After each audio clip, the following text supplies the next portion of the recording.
Feeding rabbits can be quite a bit of a minefield.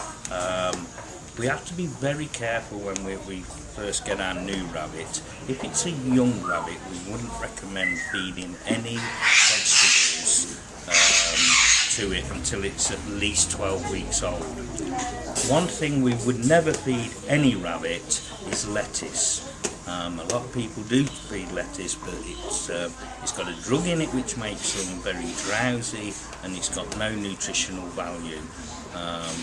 Things like dandelion leaves are super, rocket and spinach, things like that are fine. Carrot obviously are all good foods.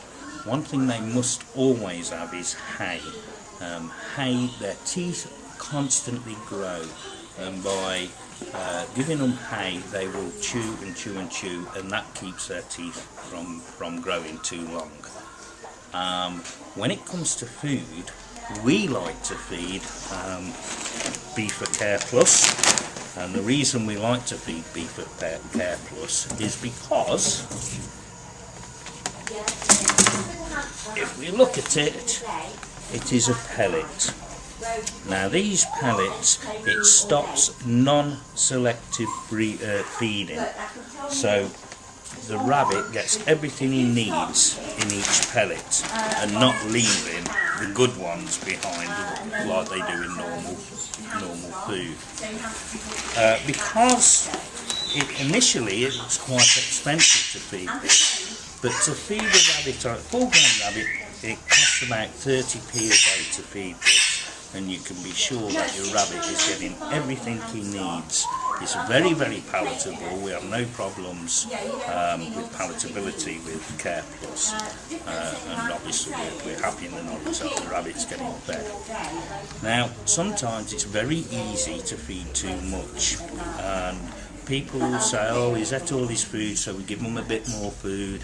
Now, we can't do this, and the reason we can't do this is when rabbits go to the toilet initially, it's like diarrhea, and the rabbit will eat it, and then it goes through the rabbit system again, and it comes out as a little pill, current, what we all know. Now, if we feed the rabbit too much, what will happen is it will go to the toilet, and we have a lot of people coming in saying, our rabbit's got diarrhea, what can we do? And he hasn't actually got diarrhea. What it's happened is he's been overfed, so he's not eating his mess as it comes out, he's leaving it. He needs to eat it because the first time round he doesn't absorb all the fatty acids what's in there, and also it's full of good gut bacteria, and if he doesn't eat that, if he doesn't eat it, he can start getting stomach problems. So very importantly, don't overfeed your rabbits, and if you do get rabbits with diarrhea, stop feeding altogether. Just give them a little bit of hay, or plenty of hay, and a little bit of bread which has been put into the oven and gone dry, and you do that for 2 days, and hopefully the diarrhea will go. And then obviously cut down on the amount of food. If the diarrhea is bad and smelling, obviously you need to go to the vet, but always look at the food first.